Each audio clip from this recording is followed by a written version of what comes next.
Welcome in to the New Orleans Pelicans Podcast, the official podcast of your New Orleans Pelicans. A podcast dedicated to everything you need to know about the squad. Hear from players, coaches, broadcasters, and those who cover the NBA on a daily basis. It's time to flock up. The New Orleans Pelicans Podcast starts right now.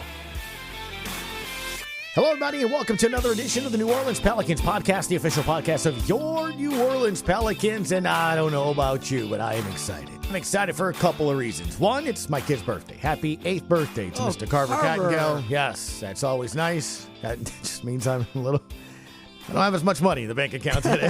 Mr. Jim Eichenhofer. Are you going to come to the bouncy house party that I'm having on Sunday? Oh, heck yeah. I'll Absolutely. Be there. Bouncy house pizza, all that other stuff will be pizza? fun. It's Minion themed, by the way. Ooh, yes. Are you going to dress up as a Minion?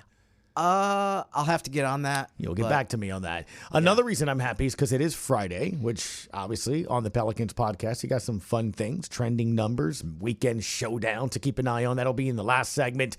We have a radio roundtable.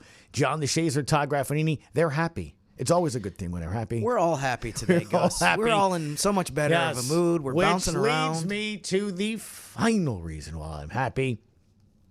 The Pelicans won. This is what it sounded like on the Pelicans Radio Network.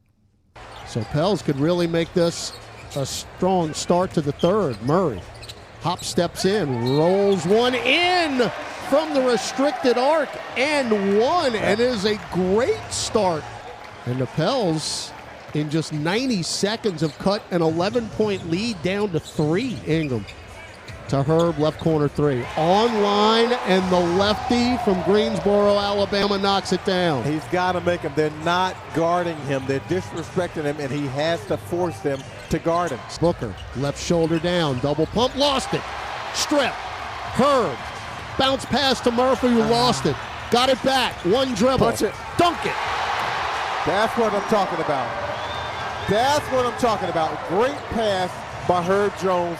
A little tough on the catch, but Trey's able to scoop it up. Pick from Murray, spins left, leans in, hangs, got it! Oh, nice, B.I. And the Pels down 11 at half, have the lead here in the third, under 4 minutes to go, 84-83. Beal, strip! Pick it up, back to Ingram for 3, left angle, yes! Brandon Ingram and DeShazier Murray on top of each other on that one. DJ trying to clear out, and B.I. shot it, basically almost being defended by his teammate. Ingram, who's feeling it, left of the lane. Okogie's trying to body him up, 15-footer. Oh, my heavens. Cooking, B.I. Oh, my heavens. Oh, my B.I. Look here, he just seasoned him up and cooked him. Ingram's got 29. Pels up 3. Trying to break the 9-game losing streak. Needs some movement and efficiency on this one. Just get a good look. Javonte Green with a bad pass. That ball was taken by Beal. Now Plumlee picked up the dribble to Beal for 3. And we're tied. 101-101. You see, so we'll start the game again. Willie Green takes the timeout. Pels up 4. McCollum, stop, pop, straight away, 3, yes! Christian James. That is a fantastic screen by Yves Missi out high to free his teammate. That's a 7-0 run. To O'Neal, right wing 3, absolutely. It's 111-108 New Orleans, 5:20 to go. Royce O'Neal now with 17. You're in transition, but you got to know your personnel and you throw it away. And a dunk, Royce O'Neal on a lazy dribble handoff. At midcourt. 111-110. 8-0 run for the Suns just when you thought you might have had a grasp on this game. Phoenix says, no, you don't. You got a 1-point lead, 1:55 to go. McCollum pops one. Left corner, Herb for 3. Yes. Herbert Keyshawn Jones, folks. Left corner and down. McCollum drives on Allen. Crosses over through the legs, all the way in. Off the glass! Mr. Top President. of the box and in. Mr. President, Christian James to the rescue. 1-on-5. Booker. He'll get to the rack. Hook pass out to Allen. Pop a deep left wing 3. That's short. Back tapped out. The volleyball. Herb's got it. And Ingram in the backcourt. Ingram's got it with 18. Up the floor, McCollum. Get it to Trey. Dunked it down with 2 hands. Okay, where does that start? Herb Jones. Herb gets his hands on the ball. He gets it to B.I. B.I. kicks it ahead. They don't hold on to the ball, and you get the easy lob and bucket. A chaotic possession ends up with the Smoothie King Center in pandemonium. You've got 14.8 seconds left in this game, and the Pelicans lead the Suns 125-121. And John, you said it. Herbert, Keyshawn, Jones, welcome back. Booker between the legs. Herb's on him, and it's deflected, and the game is over. Herb.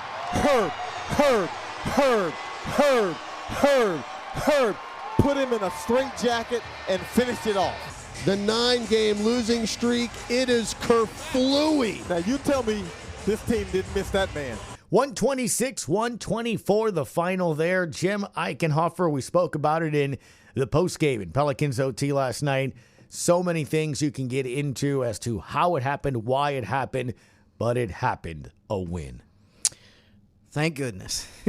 I mean, it felt like a really long, frustrating stretch where, I mean, there were some games that were blowouts that were, painful from the standpoint of realizing that you're nowhere close to being able to compete with some of these teams on those given nights. I mean, the Cavs game was one of those examples. The Dallas game, NBA Cup game, where they're down by 40-something. Then you also had some where you had a chance to win and just couldn't pull it out, which, given the circumstances of how many games they had lost, that made that even more, I think, brutal. So, I mean, you come down last night, and it's another one of those games where it's like this could go either way. It's kind of a coin flip. So, I mean, it was great to get a win under any circumstances, but in some ways I think it was more refreshing, satisfying to be able to have it come down to the buzzer and win like that. Probably was just relieved. Head coach Willie Green is what he had to say on the win. Well, the credit goes to the character in our locker room and our staff. They're incredible, and we all understand that nobody woke up and decided that they wanted this to happen to our team. So there's nobody to blame. We're in it. We have to embrace being here, and there's always positives that come out of adversity. In our group, we stick together. We continue to come in the gym with energy and joy, and we just attack each day. And this is truly, truly a blessing to coach this group. All right, the toughest question for you today. I wish I had like some dramatic music, like, something like that. I would say, when you have to phone a friend, that show. Yeah, exactly. Who was the MVP? Brandon Ingram. Ooh, Herb Jones. I was not prepared for this. You're putting me on the hot seat here. I'm going to go with Herb Jones. I mean, can I give an honorable mention to Brandon Ingram? Absolutely. Okay. Just because I think in a lot of ways that Herb really set the tone for the game overall, and he made huge plays in the fourth quarter. Brandon Ingram's third quarter was immense, and I mean, their Pelicans aren't in position to win the game unless he has 21 points in the third quarter. And I actually think, too, that the stretch that Ingram had, I think, built a lot of confidence, not just in the players. That was a word that Willie Green used earlier this week, but in the crowd as well. I think the crowd, when Ingram had that stretch, it was such a confidence boost and such a bunch of minutes where people were like, okay, they can get this game. Now they quickly erased a halftime lead. I mean, to be able to go from down 11 at halftime to in the lead going into the fourth quarter was big. Yeah, Brandon Ingram with 21 third quarter points. It was unbelievable. He finished the night with 29. He played the entire third quarter. We're going to talk a little bit about that coming up in our radio roundtable. Also, Herb Jones with 12 points. But the box score is just silly, right? I mean, you got to block 4 steals, 5 assists, 7 rebounds in 32 minutes. He also played the entire third quarter. C.J. McCollum, 25, DeShante, 17, Trey had 19. It legit was a team win. But this is what you've been saying on the podcast. You got to have these guys. And when these guys are on the court, look, I mean, Phoenix is a pretty good team. So that's what you need to be good teams. You mentioned Herb Jones's box score, too. The one other part of his line that you didn't mention was he was plus 13 and plus minus. So the Pelicans outscored the Suns by 13 points in Herb's 31 minutes and 40 seconds. They were outscored by, what would that be, 11 when he wasn't in the game. So, I mean, that was the best figure of anyone on the Pelicans. Actually, it's kind of crazy. I don't know if I've ever seen this before, that he was a plus 13. The second best guy on the Pelicans was C.J. McCollum, plus 4, and they still won the game. The second best plus-minus you had is plus 4, and you still are able to get that win. I don't know how often that happens. I'd have to go back and look to see the last time that's the case. Usually you need multiple guys to be well above the break-even point to get a victory. No doubt about that. Well, this is what Herb had to say, his first game back in a long time. I mean, we just talked about it, in the timeout, that we need to get a stop, and we just tried my best to get one. We got it. Whoa. And how did it feel just to be back out there, after being out as long as you were? I felt great to get out there and, compete again. First quarter, I was kind of tired, just, to get my wind back, getting back in the rhythm. But, it was fun to get out there and compete. You didn't look hesitant diving for balls or any, when you had to go to the floor. Isn't that how you got hurt in the first place? Yeah. Yeah, but you just can't work. I mean, after I decided, made the decision that I was good enough to play, once I get out there, I just, I go for what I know. And it's playing hard. Here's DeJounte Murray's thoughts on the win. I mean, his value is just, like, I'm not somebody that, I never was raised to count pockets, but for him, I just tell him, like, the person you are and how hard you work. Like, before I even got here, I knew a great person he was and how hard he worked. And just his story, me going to his jersey retirement and hearing his family talk about him, all his coaches and just the grind, the journey to see where he's at today. It's no surprise, so moral of the story, what I'm saying is he's going to have a great career and he's going to make a lot of money doing what he does. I mentioned C.J. McCollum, a huge bucket there late when he drove through, down the lane and off the glass. Just a big game by him here as well. Here's what he had to say. I thought we did a great job of getting out and running in transition, generating stops. Obviously, B.I. had like 21 in the third quarter.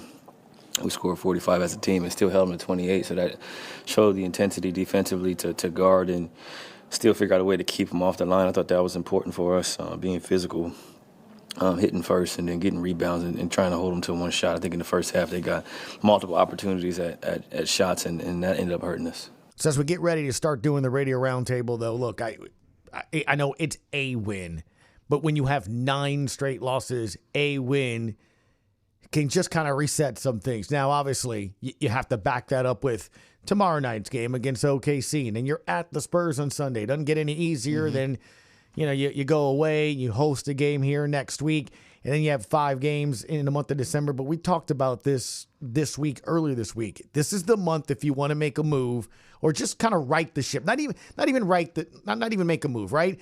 The ship's been listing. You have holes in it. Yeah, steady the ship. Well, just get it back afloat. I almost feel like that, right? Let's patch up everything. Let's pump the water out. Right. We'll fix the sails. You kind of went through a bad storm is what I'm getting at. Before it can set sail for a destination, the ship's been damaged.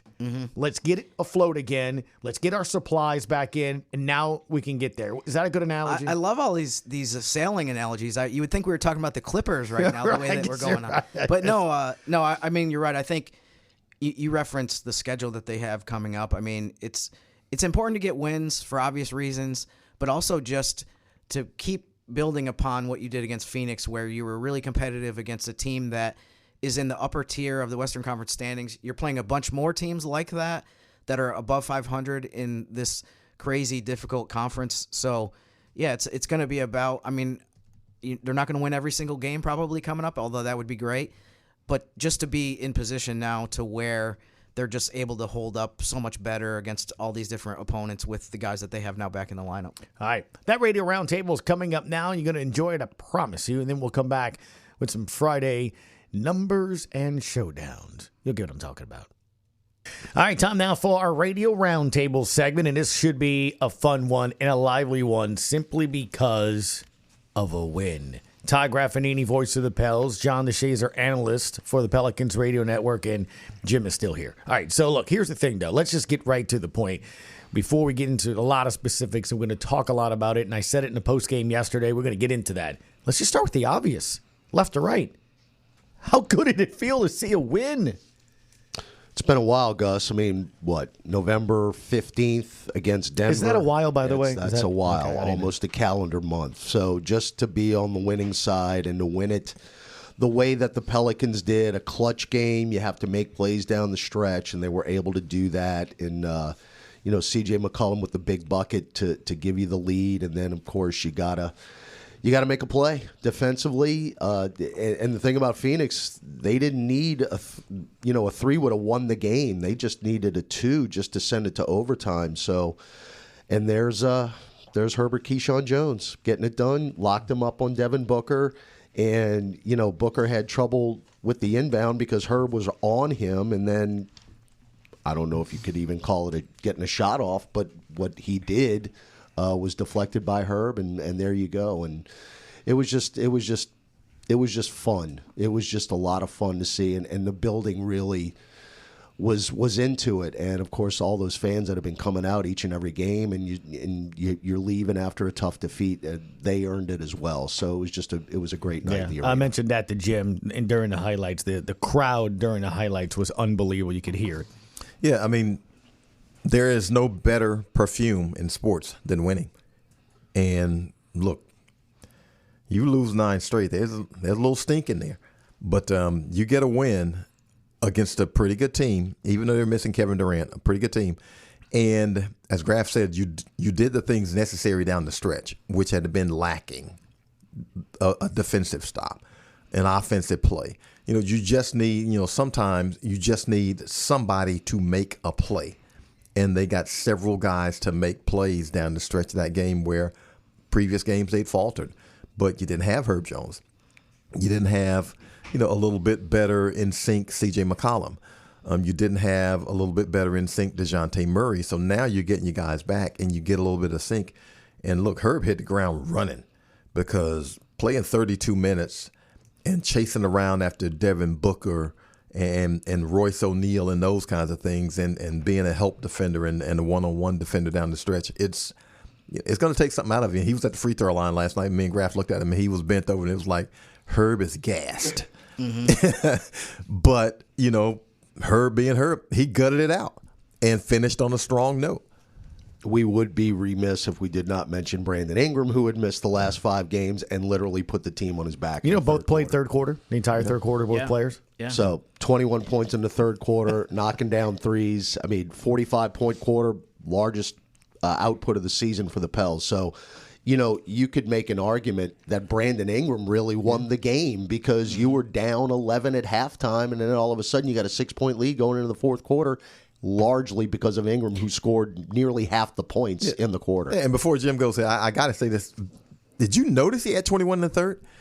It happened quickly. Yeah, it happened quickly, and it happened like in the flow, and it was like at the end of the quarter, I saw 45 by the team, but I didn't notice that B.I. had 21 of them. It was like, that was a pretty good offensive quarter. Man, that felt good. And then after a while, it was like, whoa, he had 21 in the quarter? Because that's the kind of thing you take note of and like sparkle around it. And I did not notice at all at the time. Yeah, he sprinkled in a few free throws. I think that was maybe the quieter part. He had a few 3-pointers. He might have had a mid-range shot or 2. So add that all up. Gus mentioned the fact that he played the whole quarter definitely helps too to get to 21 points because it happened. It's not like he played 6 or 7 minutes and just had a bunch of baskets right in a row, although he did that too. As far as last night's game goes, the overall feeling that I had, Graff, what was the analogy you used about a pillow and a gun? So we were taking a pillow to a gunfight. To gunfight, okay. So I don't know what weapon the Pelicans had last night. I guess you can take your pick, but that was the part that I just enjoyed the most, was just seeing it was just so much more of a fair fight when you get back your guys. And also the part of it's one of those things where I felt a little bit like, especially after they win the game, and at least before the end of the game that they close it out and get the W, the fact that they were so competitive against Phoenix, it made me feel, I don't know if gratified is the right word or satisfied, but just feeling like I'm not crazy to say that when this team is whole, that they're still a very good team. It's easy to look at the record. It's easy to look at the losing streak in the overall situation and just be like, they're never going to win another game. I feel like people, when you win when you're on a huge winning streak, you never feel like you're going to lose again. When you're on a losing streak, you never feel like you're going to win again. And so that was the part that I just appreciated the most, was just seeing like, okay, they still have a long way to go in terms of chemistry. And I mean, Herb and DeJounte, that was only the second game they played together the whole season. But just to see like their ability to compete so much more adequately when they have closer to full strength. I just, I go back to opening night against Chicago, who actually has been playing very well. And the healthiest the Pelicans have been this year was opening night. You had DeJounte Murray. Now, you didn't have Zion. He didn't play because of illness. And Trey Murphy did not play. But you overwhelmed Chicago defensively in that game and wound up going away with a win. And that just showed me that night, when this team is healthy, you've got an opportunity, even without Zion or Trey Murphy. I know we're going to talk about her, but just on the defensive end, how that just improves the grand scheme of all of this. Just that one guy makes you a better defensive team. And last night you didn't have Jose Alvarado, you didn't have Jordan Hawkins, you didn't have Zion Williamson, 3 guys that will see minutes once they get back. I just need 10 seconds and we'll get into the list, because it is the NBA. We have seen it happen. When a guy just throws up, and we saw it during the game, or throws up a shot like that, did you think for half a second, don't call a foul? Ooh. I'm just saying, in that game, there was some phantom fouls on Devin Booker. And I'm just saying, I have seen that. I was like, please. I waited. I didn't hear Todd say, no, they call it. Thank goodness. What? You can't call a foul there, could you? No. Of course you can. No. And Book that's what I'm saying. Turns around and looks at the official like, hey, what's up? I did not realize this, and again, this is my bad, but Booker got to the line so many times, I didn't realize that he had 14 free throw attempts last night. And that's ridiculous. He was looking for 15 and 16 because he thought... I think I would have... and look, I don't know if I would have been sitting here right now. Let me tell you something. I think, and maybe I'm wrong, I hate to say this, that was first team all defensive Herb Jones, and maybe the officials say that dude plays defense and we're not going to make that call on him. That's a good point. Possibly it's turned on Herb. Something he hasn't been getting. Hopefully it has, because he has earned it, but he has taken his share of rook calls his first couple of years. And even last year, as he was ascending to first team all D, there were some calls against Herb Ubley like, that ain't a foul. That's not a foul. And I think he might be gathering the reputation of, we're going to let him play it out. And he played him clean. But, man, there was a half second. I was kind of looking. When he started looking at the refs, I kind of looked at the refs like, don't do it. Don't do it. And they didn't do it. Maybe I'm a glass half full, too much kind of guy. But I thought when Booker was pawing at the ball on the court that there was no way that he was going to be able to be in position to draw a foul. But to your question, Gus, we've seen some crazy, preposterous endings to games. Memphis. Yes, that's the one that comes to mind. Memphis. Rudy Gobert. Utah. Yeah. I was like, you would that's an inbound. You call that? You kidding me? Yeah. So, and also last night when they're up 4, so I saw somebody tweeted, Trey Murphy puts the nail in the coffin, something to that effect, when they went up 4 with 15 seconds left. And I was ready to throw my computer because I'm like, is this the first Pelicans game that you've seen? Because there's just no way that's the end of the game. And Jim, that play with Grayson Allen after just all the deflections and the volleyballs and all of a sudden Grayson Allen ends up with the ball in the corner. Hits a 3. Those are the kind of things that happen to a team when you've lost 9 in a row because you're doing everything correctly. You are going for the ball. You're getting in position to get the rebound or whatever, and all of a sudden he's got the ball and it's a 1-point game. And that's what I'm saying. I was expecting the whistle, Booker to the line, with 3. So either credit Grayson Allen for great forethought or kick Grayson Allen for not getting involved in the play, because there was a scrum and he looks like he's the only guy who wasn't in it. He's parked in the corner. Yeah, he's the only guy who wasn't in the scrum. He's not going for the ball. So either he's like, you know what, in case we get it, let me get over here, or he should have been in the middle of the scrum. And that's what's been frustrating a lot about this losing streak, because we have been doing the right things and you're not getting the bounce of the ball. Yeah. All right, so let's take that win into a perspective of this. How does that win change your short and long-term, I guess, just vision of where this Pels team can be? I mean, look, they enter the game in last place of the Western Conference. Look, I don't want to use coach speak, but I'm going to. You can't even think about it. You just can't. I mean, we're so far back right now. You just got to play every night and hope to win, and then eventually we still are early in the season. There still is a long, long way to go. But if you start checking the standings every night, Jim, I mean, you're going to drive yourself nuts because there's so many games to make up. So you can't think long term. The short term is we got Oklahoma City on Saturday night. Let's get that one. And then you go on from there. That's the only way you can approach this right now. See, and I'm like that when you game 65 into the season. Handle your business, do what you got to do, and then just see where the chips fall. Now, short term, I don't know if I feel fantastic, but even though Herb's back, because there still is going to be some adjustment period, and that could have been an adrenaline game, a euphoria game, a home game where Herb comes back. He's introduced and the fans go wild, like he's coming back from war. And I mean, it's like, this is fantastic, so, and look, I'm sure adrenaline drove him down the stretch because, again, he was gassed and he found it in him to finish out that game strong. Now, long term, I feel pretty good, even though I'm not one to project long, but I just feel like this is a more complete version of a team and you can have some enthusiasm, not necessarily about, getting to the play-in or the playoffs or anything like that, just playing better. And that's what we want to see, just a team that's able to play better because it's got better players. Everybody kind of falls a little bit more into the rotation where they're supposed to be. Brandon Boston didn't have to do as much heavy lifting. Javonte Green didn't have to do as much heavy lifting. And you didn't bring those guys here to do the heavy lifting like that anyway. So now they can fall back into the roles that they were supposed to occupy, and that makes you a deeper team, and that makes you a better team. And even during the streak, you had 5 games where you had a chance to win the game, and you just didn't have the personnel to close it out. Yeah. I'm excited to see Herb Jones, war hero, play his second game back from injury on Saturday. But, I mean, to me, I think short-term what last night changed a little bit for me was I think – if they come out and there's some good things that happen and they lose it, but they still lose the game by 15 points, I'm adjusting a little bit in terms of how competitive I think they can be in these games coming up because they have a bunch of tough ones. Obviously, the Thunder on Saturday, then San Antonio. Then there's games later in the month where they have a pretty tough homestand. So short term, it changed a little bit in terms of what my expectations are for how tough they can be against some of these teams.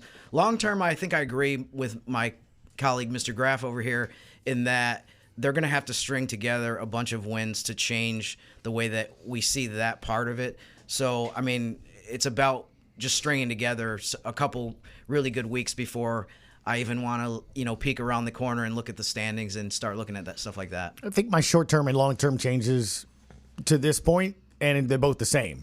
And it starts with C word, competitive. I think short-term, they're now competitive or can be more competitive to the point that you made earlier, Jim. And long-term, if you're competitive, you can string away some wins. I made mention in the post-game, John, in Graff, about that quarter, that last minute of play from the third, whatever. That's what I'm talking about when I say competitive. Your guys, your stars that you constantly say you have to have your guys. C.J. McCollum has said you have to have talent in the NBA to win it. I'm just closing my eyes and thinking of the last 3 minutes of that, right? Herb Jones, that left corner 3. C.J. McCollum, how big was the drive to the basket and kiss that led to the 3 miss, rebound Herb to Brandon Ingram, to kick it out to then Herb Jones 3. Those are your star players. Those are your star players coming through and making plays to win the game. And having that means you can be competitive. I'll even throw you one more, Gus. The shots went in last night where most of the year they were not, and the numbers back it up. The Pels are dead last in three-point makes this year, just over 10 a game. We had 18 last night. 18. Actually, one more 3 than the Suns did, who were blitzing us from beyond the arc the entire game. We've got good shooters. They just have not been rewarded this year by the shots falling in. You said I got interrupted because he said blitzing. But a lot of that is predicated on who's taking the shot. Well, because now you got open looks are open looks. Open looks are open looks. But an open look, and I don't want to call any names because I don't want to disparage anybody. So, but an open look for C.J. McCollum or DeJounte Murray or Trey Murphy or Herb Jones, guys who have been in that fire. It's different than some of the other guys who've been taking those shots. And look, those shots are open, and you got to take them. You know, even when you're those guys, you're practicing, you're working, you got to take those shots.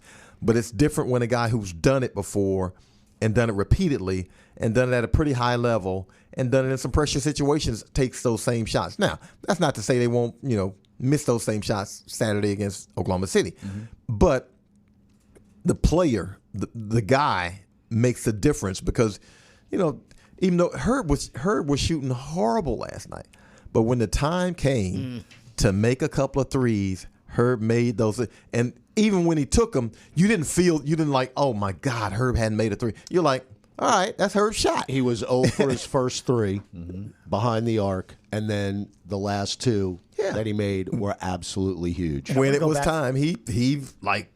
Even though he missed the first three, when he takes them, you don't say, "Oh my God, don't shoot that Herb." You're like, "All right, that's Herb. That's Herb's shot. All right, you can live with that because he's made that shot. We've seen him make that shot repeatedly, so it's like, all right, I can live with that." I want to go back to something he said about the blitzing, and John and Jim, you and I talked about this not only in the podcast but just in the studio. That's the word out, right? When you didn't have DeJounte Murray, you didn't have these guys. Blitz them far away, pick them up full court. They're going to cause a turnover, those two things. Third quarter started, and I have the highlight just cut when we played it. DeJounte Murray came out and started scoring some points, going to the free throw line and doing those things. And, Todd, when the bleep hits the fan and those plays are being made, you've got DeJounte Murray. You've got ball handlers. I said on the broadcast last night, down the stretch in clutch situations, this is exactly why we got the guy. To run the offense in the clutch. And, I've heard a lot about, the trade, especially on the Atlanta side, about, Dyson Daniels. Well, he's played.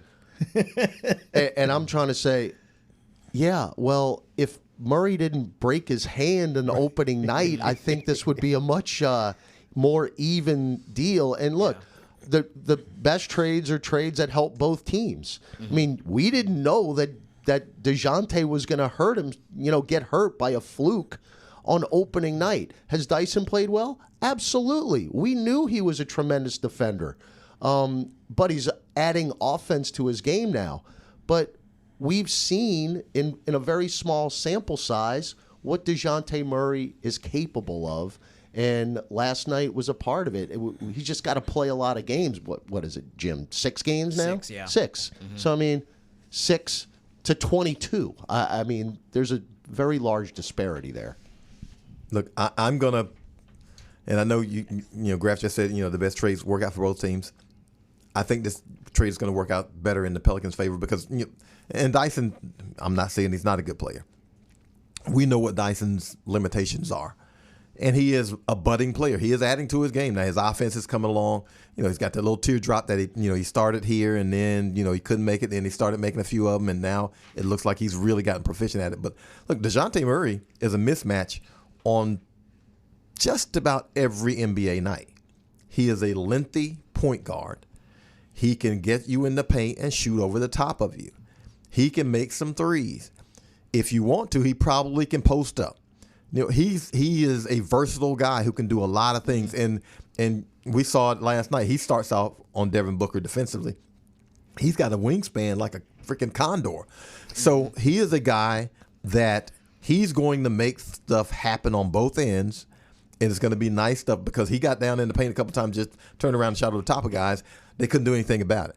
Tyus Jones couldn't do anything about it. And even if it was Booker or Bradley Beal, they wouldn't have been able to do anything about it. He's got that kind of size and ability. So I think as he plays, and you mentioned 6 games to 22, let's see where he is at the 22, 25 games. Exactly. And got lost in the shuffle that game in Atlanta the other night because he had such a tough night shooting the ball. He had 5 steals. Yeah. I mean, that got completely overlooked. Yeah. I mean, that's is that a lot, by the way? You could go players could go an entire career and never even be close to having 5 steals in a game. And he had 2 more last night. The other thing real quick, too, about Dyson, it's not like he was sitting behind bums here. Yeah. You know what I mean? People say, like, why didn't he play more? Why?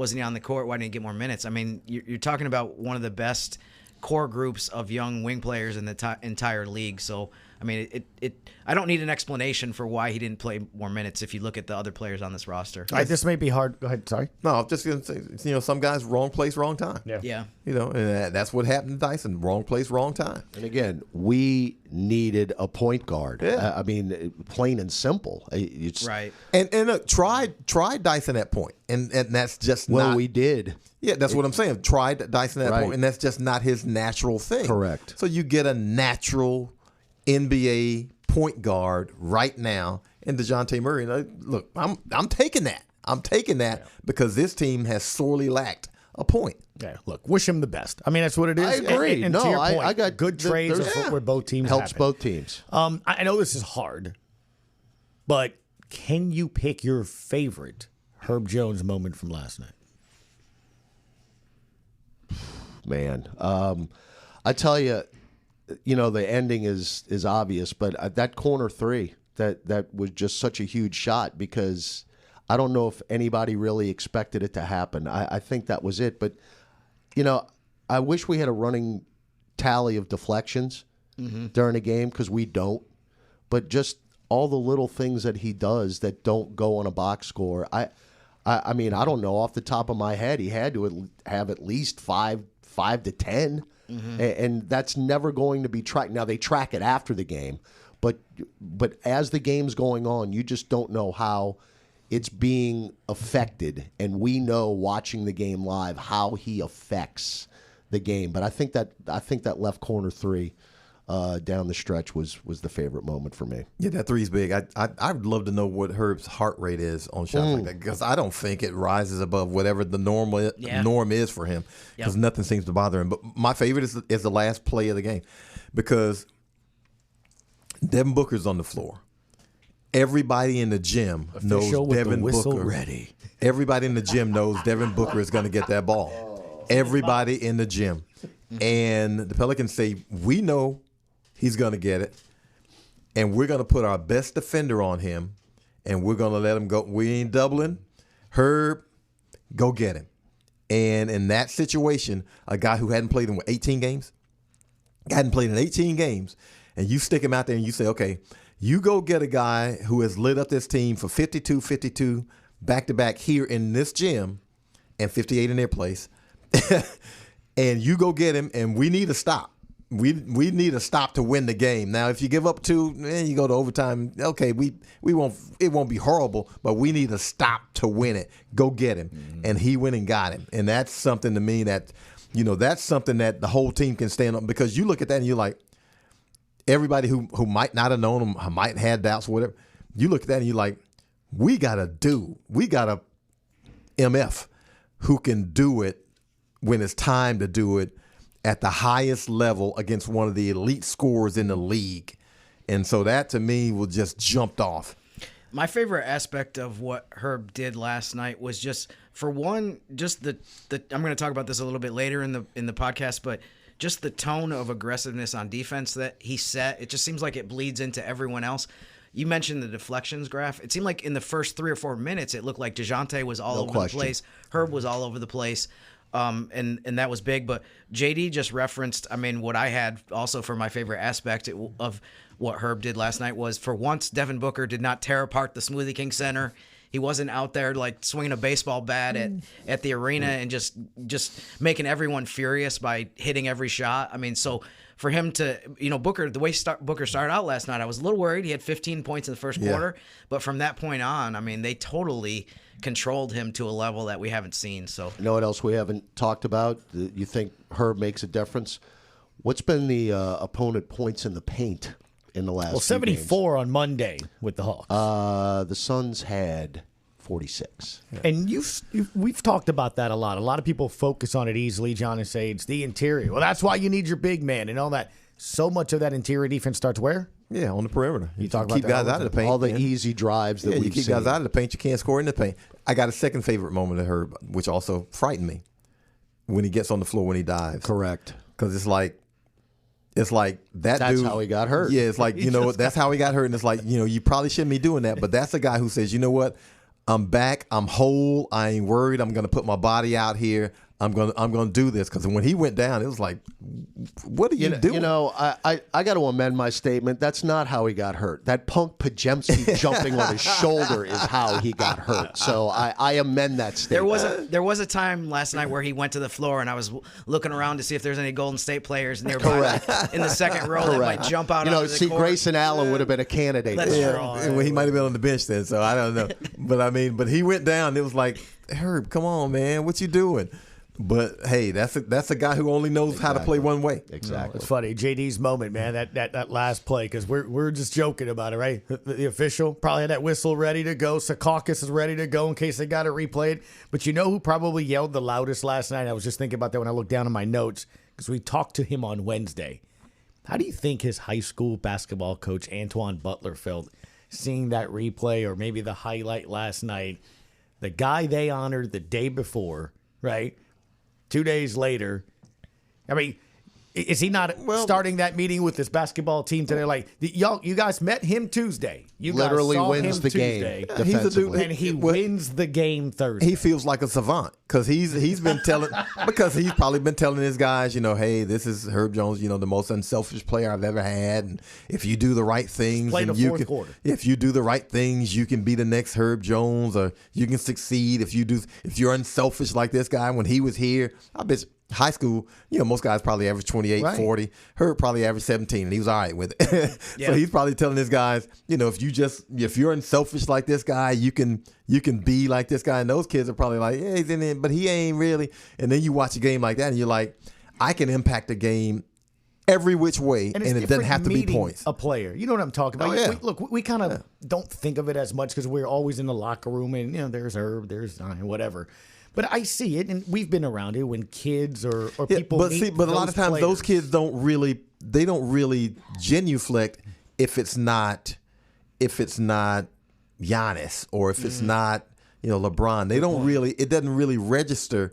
Herb Jones is probably Herb Jones. I would imagine this. I bet you Herb Jones probably in the best player in their opinion to ever come out of that high school. Mm-hmm. There's probably some kid who came out of there who averaged 32 in high school, and he's a legend, and nobody knows where he is right now, or he's working locally or whatever. And a guy like Herb Jones, who's humble and says, okay, all the stuff that nobody else wants to do, even in high school, because nobody wants to do that stuff in high school. All the stuff that nobody else wants to do, I'll do it. I'm cool with that. I don't mind. I just want to win. And so now, as a coach, you can sell that. You can be like, hey, look, see what I told you? See?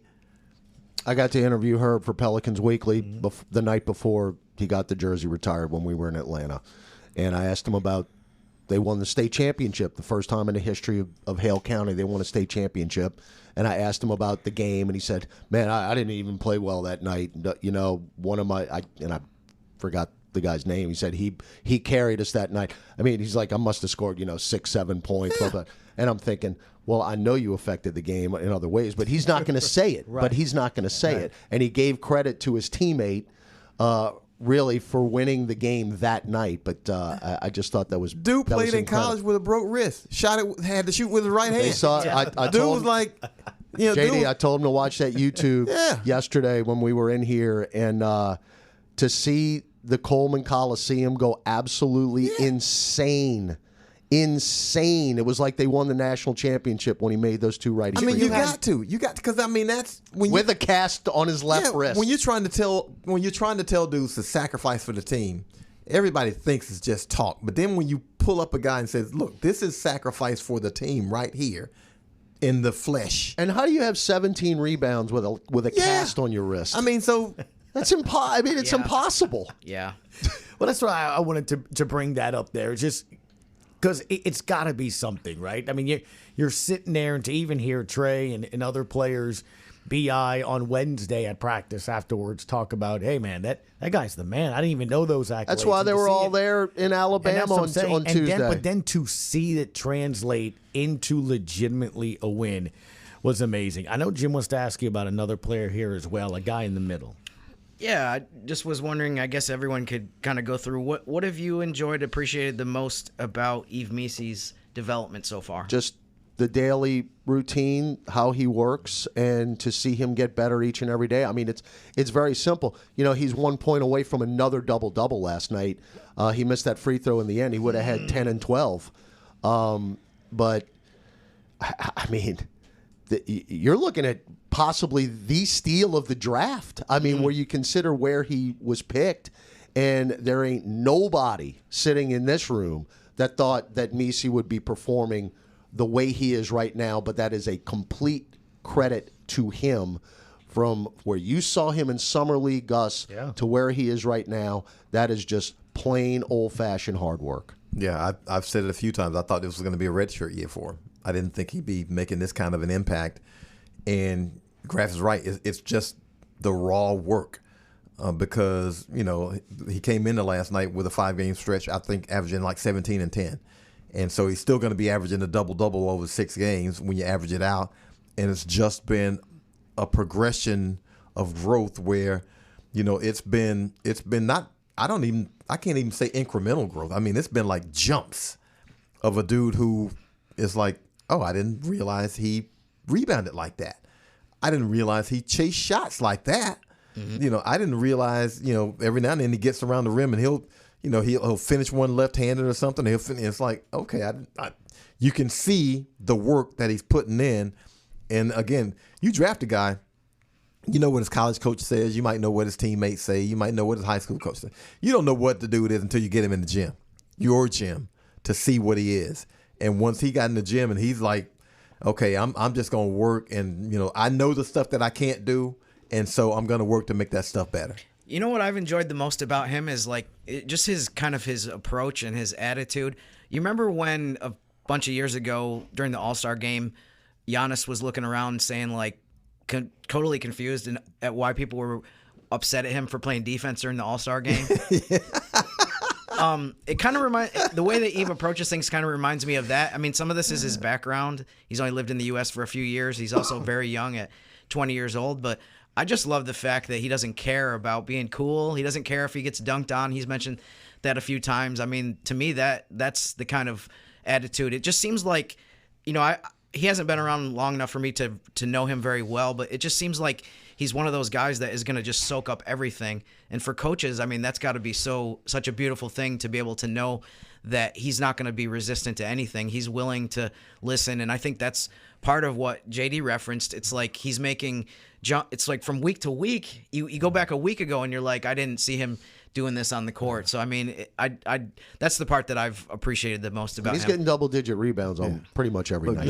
Knock wood, Lord, let him not be contaminated, because he's been dinged up a little. Pure. And he's been right. No, you're right. But he's been dinged up a little too. I mean, he's had fought through it though. Sore, that's what I was going to say. Either are that player. Sore shoulder, sore ankle, which he kind of tweaked a little bit in Atlanta, but he played the rest of the game. He didn't practice the day before the who did we play last night? I totally forgot it. Phoenix. Yep. And he played. And he played well. So we'll move on to the next topic, which is the NBA Cup real quick, and put a wraps on this again. If you're just joining us, John DeShazier, Todd Graffagnini, Radio Roundtable. But you know what excites me about Messi is we always talk about when you have all of your star players, how it all helps one another, right? Obviously, when you have a guy like Herb and DeJounte, it helps your defense. When you have guys like Trey and them that can shoot the three, it gives you spacing.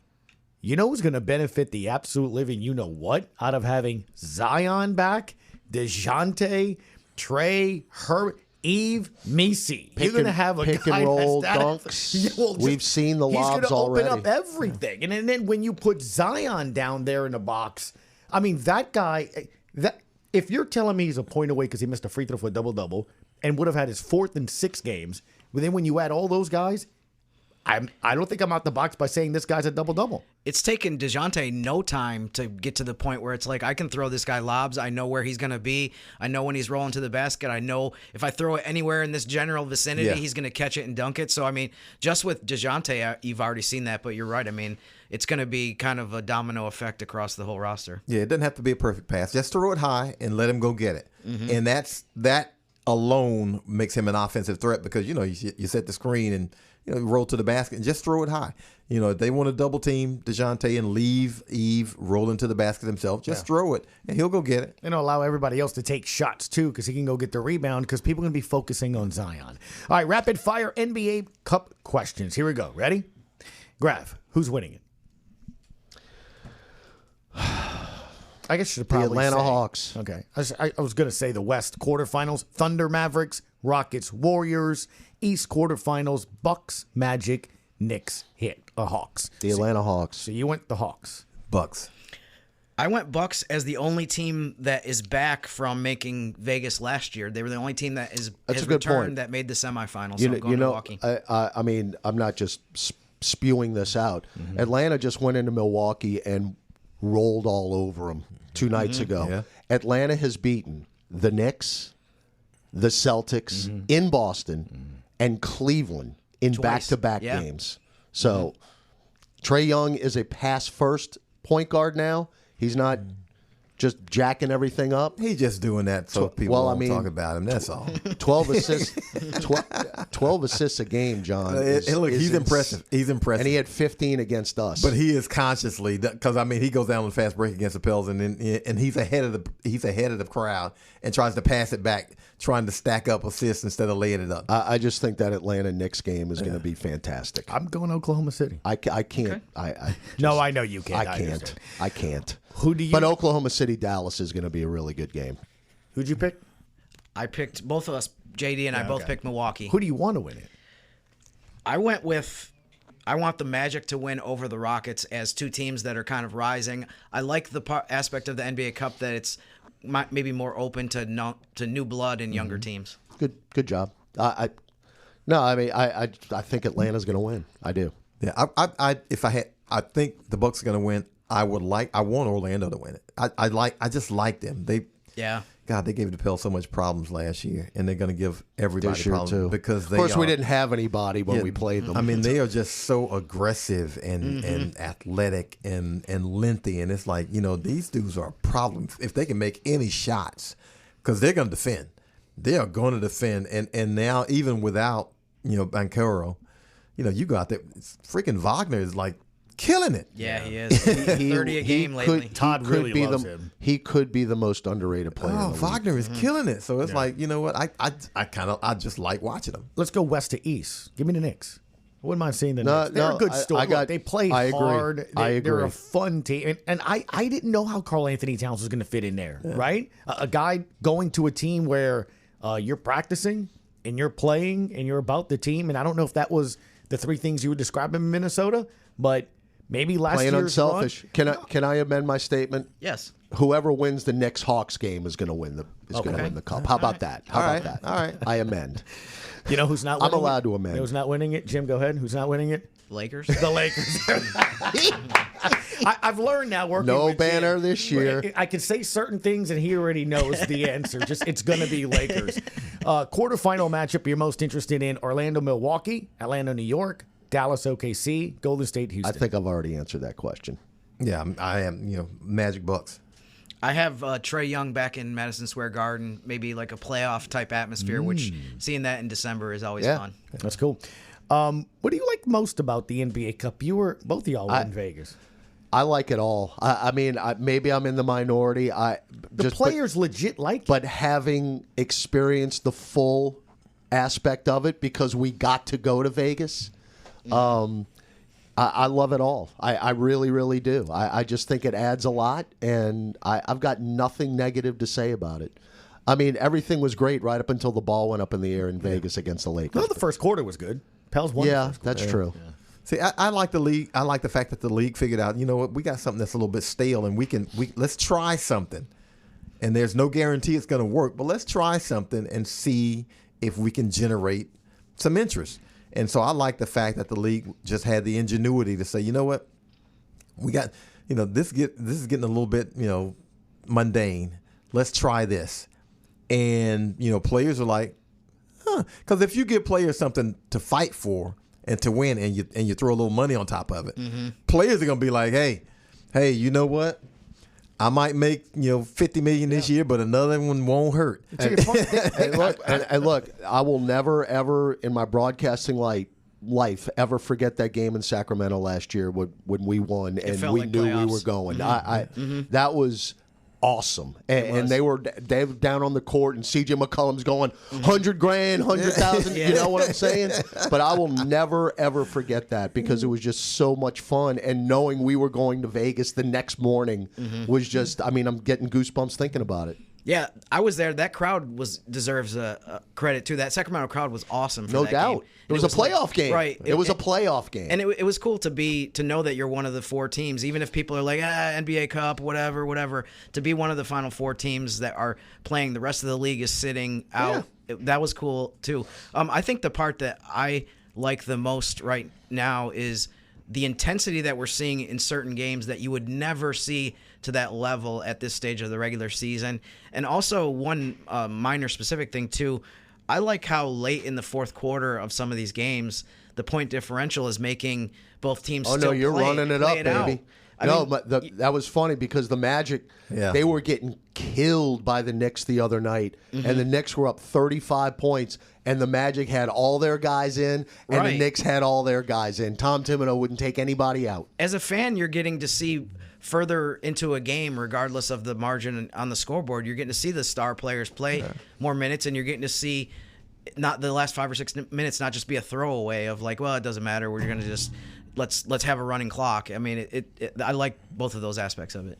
I think the one thing that's cool too is, again, it's only a 2-year reference that we can look at, but it's giving different teams a go at it. Right? And maybe it's a sneak peek of maybe some teams later on in the postseason that can make a run. That's what happened with the Pacers last year. Yeah, last year, right? With the That was really their coming out. Correct. Bucks and Knicks are repeats, but it was Pacers and Celtics last year. This year it's the Hawks. Yeah, and Magic. the night we were in Sacramento, they had the Pacers-Celtics game on the video board, and we were watching it before we tipped off, and we're like, man, the Pacers did it. They actually might be okay, and they the only springboarded. teams poo-pooing it, the only fans poo-pooing it are the fans who aren't in it. Correct. And as long as you're playing in the regular season games, you ain't poo-pooing it. You're like, you know what? Man, you know what? We got a chance to win a cup game. Let's get in here and let's cheer for this team. So, again, you generate interest, man. Anything that generates interest this early in the season is a plus to me. Well, think of it. Last year, Lakers, Suns, Kings, Pelicans, 4 new teams in the West. Thunder, Mavericks, Rockets, Warriors. So, to y'all's point, it adds something. There's 4 new cities, 4 new teams that get to do it. So I like that. I think it's really cool. All right, let's wrap it up with obviously the I don't know. Do you want to throw in what I guess we all like it. Is there anything you don't like about it?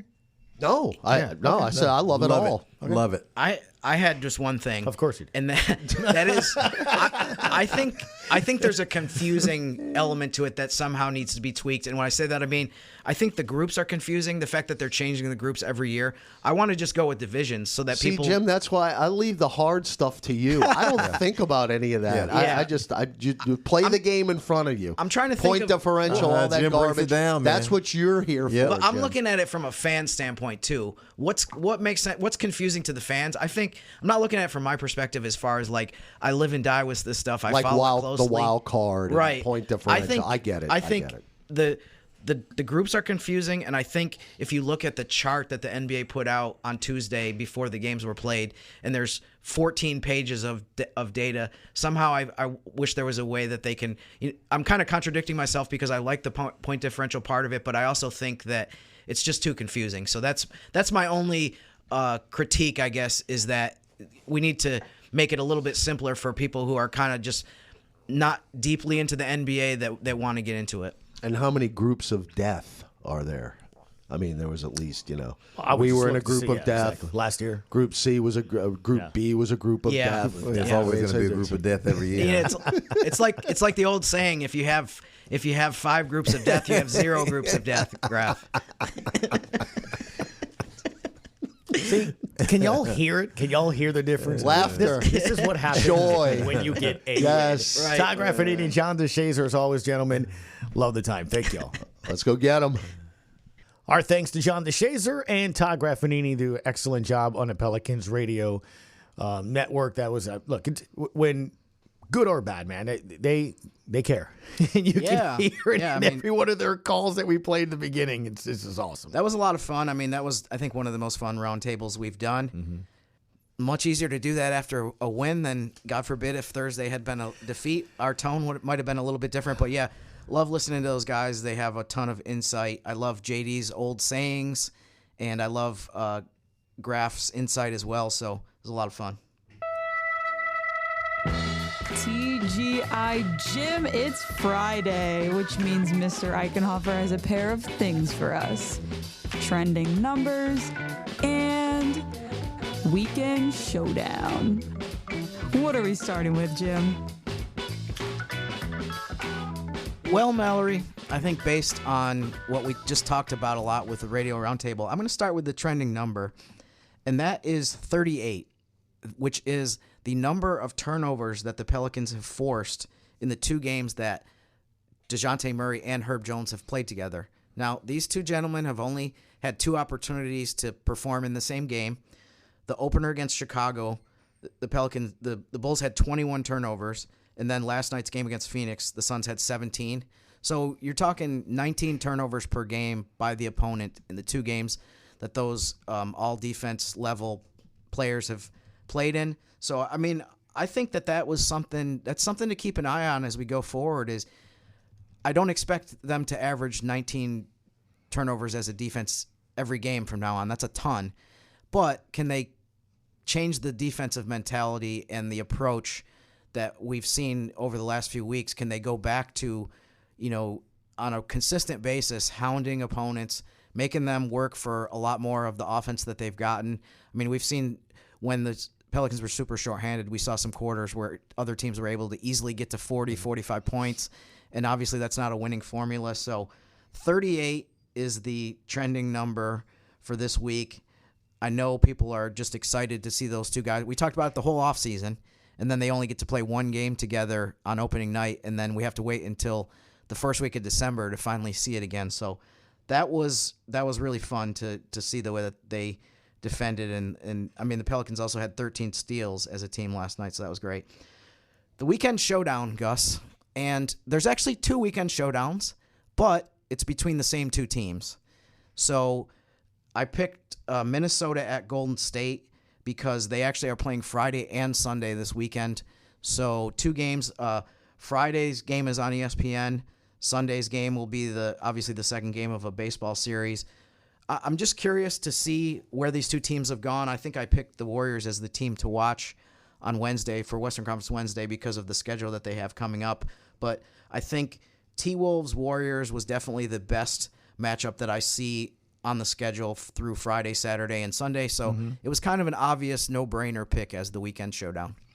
Yeah, I think when you take a look at all the different matchups and different teams that are coming in, everything's starting to feel, and I get it's December, right? But it's starting to get that sense, and maybe it's because we go back to the not weekend showdown, but the Radio Roundtable about where the Emirates, Cup is and things of that nature. I don't know. Does it feel like a little more focused now? We're getting closer, or is it just because we play more basketball, so we're kind of starting to realize whose teams are what? I mean, we're kind of a quarter. We're more than a quarter of the way through the season. I think for pretty much everyone across the entire league has played more than 20 games. So yeah, we're not in that feeling out process part of the season anymore. We're getting a little bit more serious as we get to Christmas and then the midpoint of the season. Jim Eichenhofer, as always, appreciate the time. We got a weekend that, should be fun. Should be. I mean, we're going to be busy. This is not a break this weekend, Gus. No. We're going to be at the arena on Saturday. I think we have a watch party lined up on Sunday as well. So. Yes, we will be over at Manning, so come on by and check us out. And more importantly, get to see if Jim survived the birthday party. Birthday party's in the morning. Manning's is at 6 o'clock. That tip. We'll be there for 5:30 for Pelicans warm-up. So come on by. We'll be right in front of the bank of TVs. You can't miss us. It's a really cool place. Come check out the game. And I'm going to have to pace myself because I'm going to have to monitor how much pizza I have early in the day and cake, so that I can still have some at Manning's. Nap. Okay. I'm planning like 2 to 3:15. Little nap. I thought you were going to say 2 to 3 hour nap. I'm like, no, I can't pull that off. I wish. Yeah. Although, is that really a nap? Like, what is the nap time? When I say nap, Is it 60 minutes? Some say 30. I can't even do 60. Some say 45. 30. I can do 30. See, yeah. my wife is like 3 hours. I'm like, you went to sleep. I'd be a wreck if I did a 3-hour nap when I woke up. It would defeat the whole purpose. Coming up on a future podcast, just how long is a nap? Hey, enjoy your weekend. We'll see you on Monday. Hopefully to talk about 2 more Pelicans wins in the 3-game win streak. For now, we'll enjoy this one. We'll see you then. Have a great weekend on the New Orleans Pelicans Podcast. Thanks for listening to the New Orleans Pelicans Podcast. Join us 3 times per week on Pelicans.com, the Pelicans mobile app, the iHeartRadio app, or where you get your podcasts. And be sure to give Jim and Gus a follow on X at Jim_Eichenhofer and GCat_17. We'll see you next time, right here on the New Orleans Pelicans Podcast.